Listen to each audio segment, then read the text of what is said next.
नमस्कार, मैं यशपाल हंस करनाल से एक शॉर्ट वीडियो के साथ आपके साथ लेता हूँ हस्तरेखाओं को।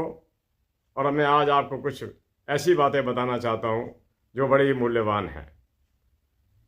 हथेली पर मैंने आपको पिछली बार भी थोड़ा जिक्र किया था कि अगर हथेली पर बीच में एक ट्रायंगल बन जाए और उस ट्रायंगल को कोई शुभ रेखा फिर बीच में से काट रही हो तो वो डबल ट्रायंगल का रूप ले जाएगा। जीवन में ऐसे व्यक्ति के पास धन की कभी कमी नहीं आती। वो धनवान होता है, गुणवान होता है, संपन्न होता है और उसकी वाणी के अंदर सत्यता भी होती है। मेरे प्यारे बंधुओं, दूसरी बात मैंने आपको बताई थी, फिर बता रहा हूँ। इन बातों को याद रखना। हाथ की रेखाओं को समुद्रिक ज्ञान कहा गया है। कुछ चीज़ें जो कुंडली में प्राप्त नहीं होती वो हमें हाथों की रेखाओं से प्राप्त हो जाती हैं।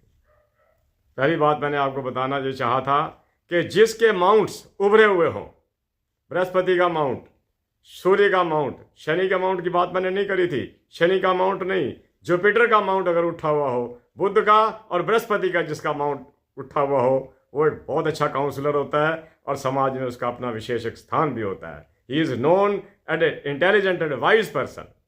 आगे चलता हूँ। शुक्र और चंद्रमा के जो माउंट उठे हुए होंगे, ऐसे लोग रोमांटिक स्वभाव के होते हैं, प्रेम प्रसंगों में भी आबद्ध हो जाते हैं, लेकिन उनका जीवन सुखी होता है।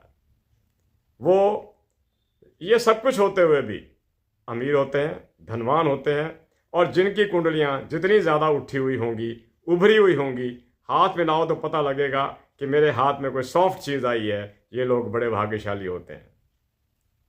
और मैं आपको कुछ बातें समय समय पर बताता भी रहूँगा। जिनकी हाथ की रेखाएं बिल्कुल बारीक सी और सिर्फ दृष्टि दे रही होती हैं, वो ज़्यादा अच्छी हैं। बहुत ज़्यादा गहरी रेखाएं बहुत ज़्यादा काम नहीं कर पाती।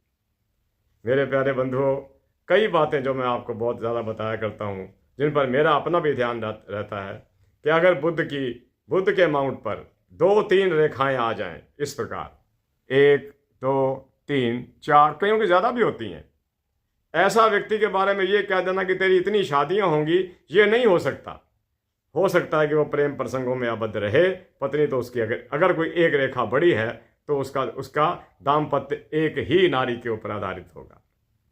और दूसरा मैं बताना चाहता था आपको कि हमारे हाथ के अंदर अंगूठे का विशेष महत्व है। अंगूठा हमारी नेचर को पूर्णतया इंडिकेट करता है। अगर हम लोग अच्छी नेचर के स्वामी हैं तो हमारा अंगूठा झुका हुआ होगा। अगर हम किसी की नहीं सुनते,